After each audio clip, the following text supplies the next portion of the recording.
स्वागत है आप सभी लोगों का मेरे चैनल साइंस और टेक्नोलॉजी में। मैं अनुपम विपुल आप सभी लोगों का स्वागत करता हूं आज के शो साइंस थर्सडे में। आज हम लोग बात करेंगे इंडक्शन कुकटॉप का। ये काफ़ी हॉट टॉपिक बन गया है, तो आइए इसे समझते हैं। तो सबसे पहले समझिए कि दुनिया में बहुत सारी जगह है जहाँ पे एलपीजी कुकिंग के लिए इस्तेमाल होता है। और एलपीजी आपको पता है, liquefied petroleum gas. CNG LPG नहीं होता है, सीएनजी मीथेन होता है। और एलपीजी हेवियर हाइड्रोकार्बन होता है, इथेन ब्यूटेन ये सब रहता है। पेंटेन हेक्सटेन ये सब मतलब थोड़ा हैवी C5 C6 के रेंज का, मतलब हैवी हाइड्रोकार्बन, इसीलिए वो लिक्विड रहता है प्रेशर में। मीथेन आप लिक्विफाई नहीं कर सकते बहुत हाई प्रेशर के बाद भी। मतलब ऐसा नहीं कि नहीं कर सकते, लेकिन टैंक इतना इनप्रैक्टिकल हो जाएगा, नहीं करेंगे। तो एलपीजी यूज़ करते हैं।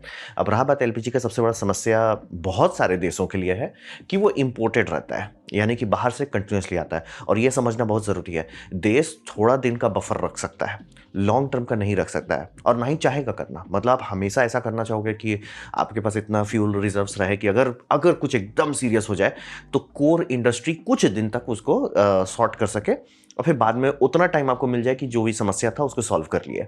तो आपका ये, जैसे काफ़ी लोग बोले 6 महीने का क्यों नहीं स्टोर कर लेते। मान लीजिए आप पैसा खर्च भी कर देते, जितना अमाउंट लगेगा उसको खरीदने में, उसमें ही आप देश को लूट लीजिएगा। क्योंकि ऑयल देश का सबसे ज़्यादा पैसा कहाँ से आता है, कहाँ जाता है, वो सिर्फ ऑयल में है।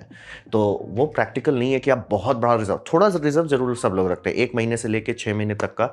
और वो रिजर्व भी बनाने में बहुत टाइम लगता है। जैसे यूरोपियन कंट्रीज धीरे धीरे पूरा गैस रिजर्व चार्ज करते हैं गर्मी में, ठंडे में दरदरा के खत्म कर देते हैं। मतलब कई महीना लगता है बिल्डअप करने में, 2-3 महीने में डिप्लीट कर देते हैं।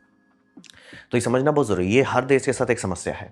और रहा बात, जब भी कॉन्फ्लिक्ट होता है, बूम बाम ब्लीम शुरू होता है, तो हर कोई को अल्टरनेटिव चाहिए कि भैया इसके सिवा कुछ कर सकते हैं।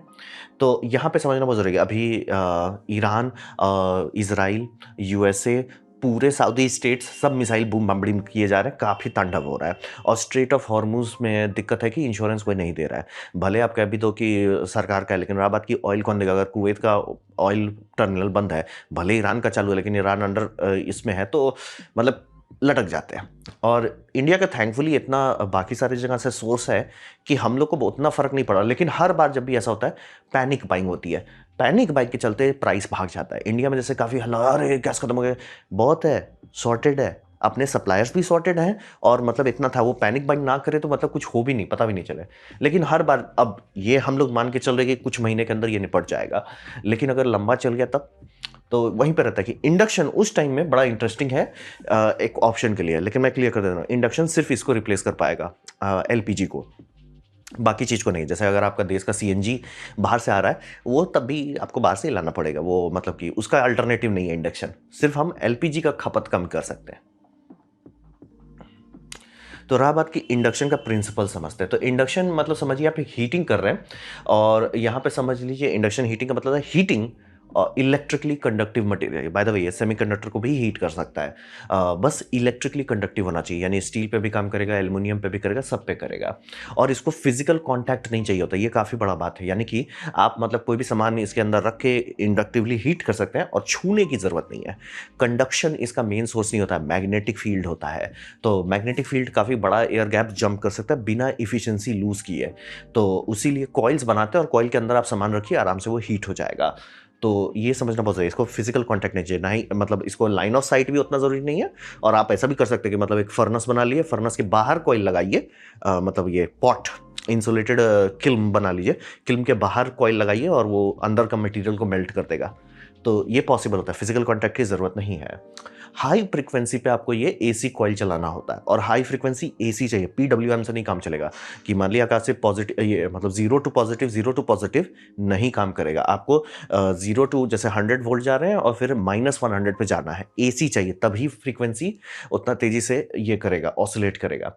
और मैं क्लियर होता हूँ, हर कंडक्टिव मटेरियल पे काम करेगा। जैसे कि घर में जो आपको मिलेगा सस्ता वाला इंडक्शन कुकर, वो 20 से 25 किलो हर्ट्ज का होता है, उसी के आसपास का रहता है। लेकिन अगर आप उसमें देखेंगे तो उसमें लिखा रहता है कि भैया इंडक्शन वाले इक्विपमेंट यूज़ करें, मतलब कुकिंग वेयर इंडक्शन वाला होना चाहिए। लेकिन अगर आप इंडस्ट्री में है, जैसे मान लीजिए पैनासोनिक बनाता है बड़ा बड़ा इंडस्ट्री के लिए, किचन के लिए, तो वहाँ पे 100 किलो हर्ट्ज पे ऑसिलेट करता है। वो स्टील को भी गर्म कर देता है, उसको फर्क नहीं पड़ता कि आप क्या, सॉरी, एल्युमिनियम को भी कर देता है। मतलब स्टील आप सस्ते में नहीं पड़ जाएगा, एल्युमिनियम महंगे में होगा। तो ये समझना, फ्रीक्वेंसी आप बढ़ाइए तो स्किन इफेक्ट बदलता है, मैग्नेटिक रिएक्शन बदल जाता है। अगर आपका फ्रीक्वेंसी हाई है, कोई भी कंडक्टिव मटेरियल आप भूंज सकते हैं, फर्क नहीं पड़ता कौन सा है। हम लोग को फर्स्ट फर्क इसलिए पड़ता है कि भैया इंडक्शन के लिए सामान खरीदना पड़ता है, पहली बात कंपनी चाहती है, दूसरी बात हो सकता है पेटेंट का समस्या हो, कि पैनासोनिक बहुत रिसेंटली अनाउंस किया है पेटेंट एक्सपायर होने में 20 साल लगता है, तो आपको 20 साल के बाद उसका समस्या का समाधान मिलेगा। लेकिन वही रहता है कि सस्ते में 20 से 25 किलो हर्ट्ज में काम कर लो। और हाँ, 20 से 25 किलो हर्ट्ज का सर्किट बनाना ज़्यादा सस्ता है, उसके लिए कैपेसिटर, रजिस्टर, इंडक्टर ये सब ज़्यादा सस्ता है कंपेयर टू 100 किलो हर्ट्ज। मतलब आपका सर्किट का दाम थोड़ा सा नहीं बढ़ेगा, बहुत ज़्यादा बढ़ जाएगा। कैपेसिटर जो लिखा है कि भैया हम 50 भी ज़्यादा बोल रहे 30 किलो हर्ट्ज के नीचे सेफ हैं, वहीं पर आप बोलिए हमको कैपेसिटर चाहिए AC मेन्स वोल्टेज का जो 100 किलो हर्ट्ज को संभाल सके। ऐसा नहीं, मैं एकदम क्लियर कर देना चाहता हूँ, ऐसा नहीं है कि नहीं, बस आप नहीं अफोर्ड कर पाओगे, इसीलिए ये दुनिया में लुच-पुच चलता रहता है कि भैया स्टील पे ही करो। इसीलिए आपको सबको सुनने को मिला ये इंडक्शन पॉट है, इंडक्शन पैन है, वही है। इंडक्शन को फर्क नहीं पड़ता, तो मेल्ट करता है एल्युमिनियम को, उसको कोई फर्क नहीं पड़ता है। तो रहा बात सर्किट कैसे, तो ये समझना मुझे, ये आदम जमाने की, मतलब 1905 में बना रहे, और इंडक्शन फर्नेस हम लोग बहुत पहले बना चुके थे। अभी आप और हम इसके बारे में बात करें क्योंकि सेमीकंडक्टर टेक्नोलॉजी इतनी सस्ती होगी, ये सर्किट बनाना, ये ऑब्वियसली सिंप्लीफाइड है, लेकिन ये सर्किट बनाना अब पॉसिबल है। मतलब कि 1000-2000 रुपए में निपटा लो, या कुछ कुछ केसेस में इतना सस्ता सर्किट बनाया जा सकता है कि कॉइल महंगा होगा ना कि सर्किट। सर्किट तो अरे छोड़ो यार, कॉइल महंगा है। तो ये समझना बहुत जरूरी है। अब रहा बात, हम लोग थोड़ा बम पावर का बात करें, यानी सबसे सस्ता गया गुजरा भी अगर आप इंडक्शन लेते हैं, वो 1000 वाट से ऊपर ही रहेगा। 1600 वाट होगा, या 2.5 किलो वाट होगा, या बड़ा कुकटॉप है तो 4 किलो वाट तक जा सकता है। तो ये बिजली बहुत खाएगा। अब दिक्कत ये है कि अगर इतना बिजली खाते तो पावर फैक्टर खराब नहीं रख सकते हैं। तो पावर फैक्टर अच्छा होना चाहिए। अब लेकिन इसमें AC टू DC किया जाता है, तो पावर फैक्टर कैसे ठीक करें, तो आपको पता होगा, मतलब हाई कंप्यूटर पावर सप्लाई में या AC टू DC कन्वर्टर्स में एक्टिव रेक्टिफायर की सर्किट डालनी पड़ती है जो ठीक से मैनेज करे। यहाँ पे किसी को समझ में आएगा सर इसकी ज़रूरत ही नहीं है। आपका जो कॉइल है उसको फ़र्क नहीं पड़ता कि उसको किस तरह से आप ऑन ऑफ कर रहे हो, खाने को फ़र्क नहीं पड़ता कि उसमें PWM करके AC आ रहा है कि नहीं, उसको कोई फ़र्क नहीं पड़ता, उसको बस गर्मी चाहिए।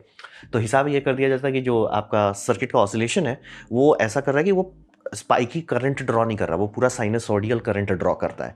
तो आपके इन्वर्टर्स को उतना दिक्कत नहीं होता इसको चलाने में, अगर अच्छा से बनाया गया तो। अब रहा बात कि हमने पहले ही बता दिया फ्रीक्वेंसी फिक्स्ड है आपकी 25 किलो हर्ट्ज मान लीजिए। तो रहा बात पावर आप कैसे करते हो, आप लोग देखते हो इंडक्शन में रहता है ना, 400 वाट है, 600 वाट है, 800 वाट है, 1600 वाट है, तो वो PWM करते हैं, यानी कि ऑन करो 1 सेकंड के लिए, बंद करो 4 सेकंड के लिए, उसको किया जाता है। क्योंकि ऐसा टेक्निकली आप कर सकते हैं कि फ्रीक्वेंसी कम रहे या ज़्यादा हो, या वोल्टेज इस अगर, लेकिन बात है उस सब में इतना खर्चा आएगा, भैया शांति से ऑन ऑफ करो ना, काहे आए तौबा कर रहे हो, ऑन ऑफ करो। तो इसीलिए रहता है हार्डवेयर जनरली, और वो फाइन ट्यून करना ज़्यादा आसान होता है कि सर ये जैसे मान लीजिए 27 किलो हर्ट्ज का ही है, 27 दी एंड, हर चीज़ फाइन ट्यून करो कि 27 किलो हर्ट्ज पे बम रहे, तो वो ज़्यादा इंजीनियरिंग वाइज आसान रहता है। चाहे 100 पे ही करो, लेकिन एक पे ही करो, इसीलिए PWM करके ही करते हैं। जैसे आपका रेजिस्टिव वाला होता है ना, ऑन ऑफ, यहाँ पे भी होता है ऑन ऑफ, लेकिन हाँ वो ऑन नहीं है, वो ऑन हाई फ्रीक्वेंसी AC है। और इसको इलेक्ट्रिकली अगर आप सर्च करना चाहते हैं तो लिखिए resonant tank circuit, basically oscillation का डिंकिच का हो रहा है। और इसमें आप लोग देखिएगा कुछ लोग हाफ ब्रिज यूज़ करते हैं, शायद ही मैंने कोई देखा है मतलब इंडस्ट्रियल को छोड़ के जो फुल ब्रिज यूज़ करे, जनरली सब हाफ ब्रिज करते हैं। तो आपका AC आता है, वो DC बनता है, DC बन के वो एक कैपेसिटर समझ जाता है, इसमें कैपेसिटर बहुत लगता है, दबा के लगता है, कैपेसिटर में जाता है, इंडक्टर में जाता है, और फिर वहाँ पे ऑसिलेशन के लिए PWM सिग्नल बनाया जाता है, वो ट्विंग ट्विंग ट्विंग बाउंस करे, मतलब एनर्जी एक से निकल के दूसरे में जा रहा है।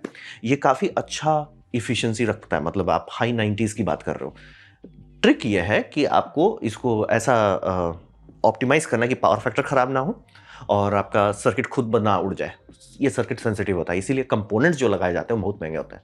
मतलब बाकी सब चीज़ का कैपेसिटर देखिए, अरे छोड़ो यार, ये सब का इतना छोटा छोटा कैपेसिटर है, बड़ा बड़ा दाम है, वो होता है, वो समझना बहुत जरूरी है। कैपेसिटर ऐसा बनाना है क्योंकि उससे एनर्जी किलो हर्ट्ज में घुस रही है और किलो हर्ट्ज में बाहर निकल रही है, दर्द होगा। और हाँ, फिर आप कॉइल कैसे बनाएंगे, क्योंकि आप हाई फ्रीक्वेंसी की बात करें, अगर आपने ध्यान दिया होगा साइंस में थोड़ा सा भी, फ्रीक्वेंसी जैसे बढ़ाते हो स्किन इफेक्ट बढ़ने लगता है, यानी कि कंडक्टर के से बाहर में बिजली जा रही है, अंदर नहीं जा रहा है, कंडक्टर खोखला हो जाता है बेसिकली उस केस में।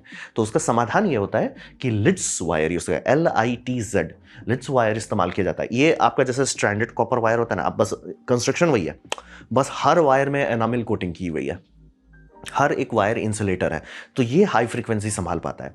और यही सेम टेक्नोलॉजी यूज़ होती है आपका जो मोबाइल का जो वायरलेस चार्जर उसमें भी रहता है। उसमें तो इससे भी पतले पतले स्ट्रैंड रहते हैं। कारण ये है कि जितनी फ्रीक्वेंसी रहेगा स्किन इफेक्ट उतना पूरा रहेगा। तो ये दूसरी बात है कि हम लोग क्यों नहीं 100 किलो हर्ट्ज का करते हैं। कर सकते हैं सर, आप अफोर्ड नहीं कर पाओगे। तो यही सर्किट होता है, मतलब ज़्यादा फचांग नहीं है, लेकिन हाँ ये सस्ता कंपोनेंट को नहीं बर्दाश्त करता है। मतलब आप खरीद सकते हो, चाइनीज़ वाला चल गया तो चल गया 8-10 साल, नहीं चला तो पता चला 2 महीने में ही उसका ये उड़ रहा है वो उड़ रहा है। ये सेंसिटिव बहुत होता है ये सब। कैपेसिटर में धांधली नहीं कर सकते। इंडक्टर थैंकफुली उतना फचांग नहीं है, लेकिन कैपेसिटर में धांधली नहीं कर सकते। और मॉसफेट स्विच जो उसका मेन IGBT भी हो सकता है, क्योंकि हाई वोल्टेज की बात हो रही है। मेंस पे ये बाय द वे कॉइल पे मेंस फ्रीक्वेंसी रहती है, सॉरी मेंस वोल्टेज रहता है, यानी कि अगर आप 220 वोल्ट लगाए इस पर 220 वोल्ट से ऊपर ही रहेगा। तो ये सर्किट है इसका कोर। अब बात करते हैं इफिशिएंसी का। तो यहाँ पे समझना बहुत जरूरी है कि ये कैसे ज़्यादा इफिशिएंट हो सकता है जब रेजिस्टिव हीटिंग, यानी कि आपका जो नॉर्मल ये है क्या बोलते हैं जो हीटर कुकटॉप है, वो तो अगर 100% इफिशिएंट है तो भैया आपका कैसे काम हो जा रहा है। कैसे आप कह रहे हो कि इंडक्शन ज़्यादा इफिशिएंट है, इंडक्शन कम बिजली खाएगा। तो यहाँ पे आपको ये समझना पड़ेगा कि इलेक्ट्रिक कॉइल जो होता है, जो कॉइल है, वो अगर उसमें आप 10 किलोवाट डालते हो, वो 10 किलोवाट का गर्मी बना देता है। ये बात सर्वसत्य है। बट दिक्कत है कि वो खाने में नहीं जाता है। इंडक्शन बस वही संभाल रहा हूं। मैं बार बार कहता हूँ, इंजीनियरिंग में कई बार लोग थोड़ा इधर उधर खो जाते हैं। आपको संभालना है सिर्फ एक चीज को, कपलिंग इफिशिएंसी, यानी कि मैं जो करना चाहता हूं क्या वो हो रहा है और उसके बीच में कितना तांडव है। तो कपलिंग एफिशिएंसी आपका जो ये 100% है, ये बनाने में ज़रूर है, लेकिन ये आपका वो जो प्लेट है उसको धीपता है, फिर प्लेट से कंडक्शन होता है, वो इतना लंबा रास्ता से एनर्जी जाता है, प्लस अगल बगल एयर हीट होता है, वो हीट करके निकलने लगता है। तो आपका खाना में उतना गर्मी नहीं जा रहा है, मतलब। और इंडक्शन का ये क्या बोलते हैं, इस तरह का रेडिएटिव वाले का सबसे बड़ा प्रॉब्लम, छोटा पैन डाल दिया सामने और इनएफिशिएंट होगा, क्योंकि हवा ज़्यादा गर्मी निकालने लगेगा। तो वही समझिए कि आपका कुक टॉप गर्म हो रहा है, ना कि उस पर जो पैन रखे हैं वो गर्म हो रहा है। जो आप लोग देते हैं इंडक्शन पे हाथ रख दो कुछ नहीं होता है, बस वही। इंफ्रारेड में तो आप वही कुक टॉप में हाथ रख दिए जल जाएगा, सीधे जल जाएगा। बहुत गर्म होता है, बहुत ही गर्म होता है। तो कुकटॉप वाला इशू है। हवा गर्म हो रहा है वो इशू है, मतलब कि एनर्जी उतनी ही निकल रही है, 3 किलोवाट की गर्मी निकल रही है।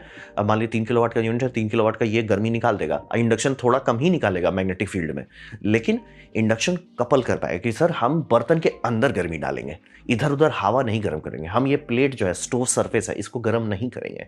यहीं पर ट्रिक आ जाता है कि मैग्नेटिक फील्ड सीधे मेटल पे काम करता है और वो पॉट को डायरेक्टली गर्म करता है। अब रहा बात पॉट सब जो आते हैं, उसमें इंजीनियर्स को समस्या आ गई कि सर बनाने का तो स्टील से बना लो, लेकिन मज़ा नहीं आएगा। तो मज़ा लाने के लिए ना किसी को समझ में आया कि इंडक्शन में भी वही है कि जहाँ कॉइल से इंटरेक्ट कर रहे हैं वो गर्म हो जाएगा, लेकिन अगल बगल नहीं होगा। ये पुराने इंडक्शन में देखते होंगे, उस पर खाना चिपकता बहुत था, क्योंकि वहाँ पे बहुत तेज गर्मी हो जा रही है, काम नहीं हो रहा है ठीक से। तो किसी को समझ में आएगा सर एक काम करो, पतला स्टेनलेस स्टील लो। पतला स्टेनलेस स्टील में बहुत अच्छा इफेक्ट आएगा, स्किन इफेक्ट बल्ले बल्ले, गर्म बहुत होगा। अब उसके बाद उसमें एल्यूमिनियम पोत दो।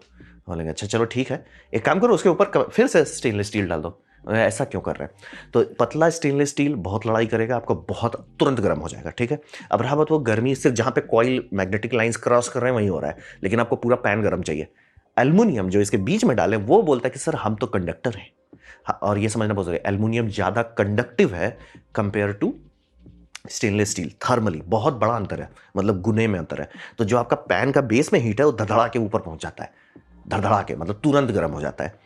तो इसीलिए मिलता है। और बाय द वे ये मैं सिंपल बता रहा हूँ, जो आपका stainless steel, aluminium, stainless steel, बहुत सारे और डिज़ाइन है। कुछ इस पर कॉपर पोतते हैं, कुछ ब्रास पोतते हैं, कुछ हरसई करते हैं, कुछ दीर्घई करते हैं, वो आप जानो, केमिस्ट्री वाले जाने, लेकिन ये पॉसिबल है।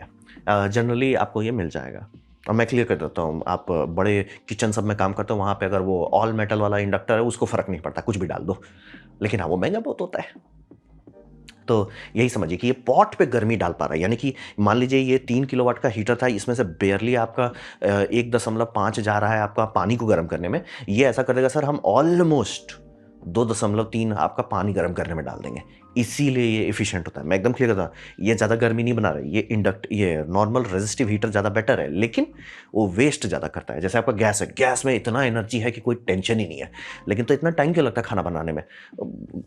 गर्म हवा में ही एनर्जी वेस्ट हो जाता है। जैसे एक कंपनी ने डिज़ाइन किया था एक पैन, जिसके नीचे उन्होंने एकदम ये क्या बोलते हैं हीट फिन्स बनाए थे कि जो हॉट गैसेस है वो पूरा ट्रैप करें। जमीन आसमान का अंतर आ जाता है कि कितना ज़्यादा हम लोग गैस के वेस्ट करते हैं सिर्फ इसलिए कि पॉट उसका एनर्जी नहीं खा रहा है। इंडक्शन उस समस्या को सॉल्व करता है। Sir magnetic coil 1, material is acting like coil number 2, the and, काम खत्म, घर जाओ। तो यही है। और ये लॉसी जो कन्वर्शन हो रहा है, क्योंकि ऑब्वियसली 100 किलोवाट आप खा लोगे सोर्स से, 100 किलोवाट का मैग्नेटिक एनर्जी नहीं ले रहे, उसका मतलब है कि जीवीएस सर्किट जो है आपका वो 100% इफिशिएंट है, वो नहीं होगा। लेकिन चूंकि आप इतना अच्छा से कपल कर रहे हो गर्मी को जो बना रहे हो, कि आपका खाना बहुत जल्दी गर्म हो जाता है। मतलब कि मैंने भैया के पास है ना, तो हम ट्राई किए थे कभी कभी उसमें चाय बनाने का, जहां बन रहा है ना चाय, बन गया, उबल गया सर, कहता हूं दी एंड हो गया। तो वही समझना बहुत जरूरी है कि कपलिंग एफिशिएंसी बेटर होती है, कि भैया गर्मी वहीं जा रहा है जहां आप जाना चाहते हो। और जो इस तरह के 3 लेयर्स वाले होते हैं या 5 लेयर वाले होते हैं, वो बहुत अच्छा से पता है, उसमें खाना भी नहीं चिपकता है और तुरंत गर्म हो जाए, तुरंत सर। मतलब चाय बनाना है जो 6-7 मिनट लगेगा सर, हो गया, दी एंड, गो होम। अब बात करते हैं कि भविष्य में क्या होगा। तो यहाँ समझना बहुत जरूरी है, दुनिया एक नए पैराडाइम में शिफ्ट कर रही है।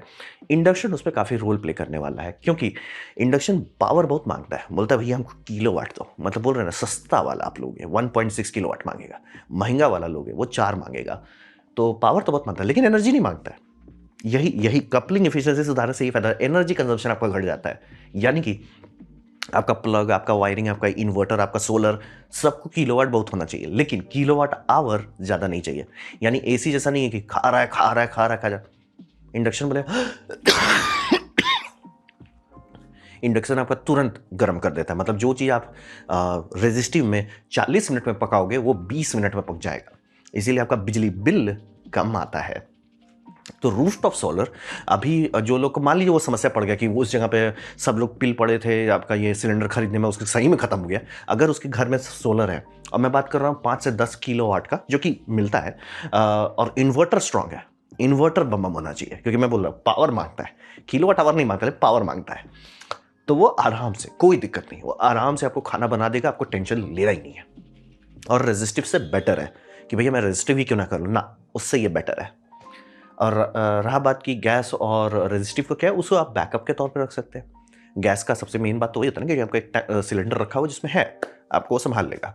आपका एक सिलेंडर किचन में रहता है, एक तो बैकअप रहता है, एक तो उस बैकअप का बैकअप रहता है। जनरली लोग आम घर में ऐसे 3 सिलेंडर रखते हैं, आपको टेंशन नहीं लेना है।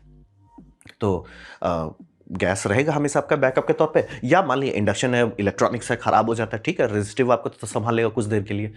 तो ये एक अच्छा ऑप्शन है कि मतलब आराम से अपने घर में सोलर लगाइए, और ये एलपीजी का डिमांड घरेलू यूज में कम कर सकते हैं। ये बहुत अच्छा, मतलब ये कर सकते हैं, सस्ते में निपटाया जा सकता है, ये अच्छा प्रोग्रेस है। तो धीरे धीरे लोग चले ही जाएंगे इंडक्शन पे। और मैं जरूर वेट करना चाहूँगा कि पहले गूगल कीजिए आप लोग, पेटेंट कब है उसका, कब एक्सपायर करेगा। जिस दिन पेटेंट एक्सपायर होगा, अगले दिन धड़धड़ा के सब ब्रांड दिया है सर, जो औजार है ले लो। और 100 भले दाम ज़्यादा होगा, क्योंकि बोल रहे इलेक्ट्रॉनिकली महंगा है वो, बट मैनेज हो जाएगा। तो ये था मेरा प्रेजेंटेशन आपका इंडक्टिव कुकटॉप के बारे में। उम्मीद करता हूँ आपको अच्छा लगा, कुछ सीखने कुछ समझ में आया। अगर ऐसा है, लाइक कर दे, दोस्तों शेयर कर दे, उससे मेरा काफ़ी भला होगा। नहीं अच्छा लगा, नहीं पसंद आया, कोई बात नहीं, आप डिसलाइक दबा सकते हैं। मैं कहूँगा डिसलाइक 2 बार दबाएं, उससे मुझे पता चलो कितना ना पसंद हुआ है। मैं आपसे कहूँगा कमेंट लिखे, मैं हर कमेंट को पढ़ने की कोशिश करता हूँ। आपसे कहूँगा सब्सक्राइब कीजिए, बेल दबाइए, अगर फ्री हैं तो। आपने वीडियो देखा, चैनल मुझे बहुत खुशी हुई। धन्यवाद।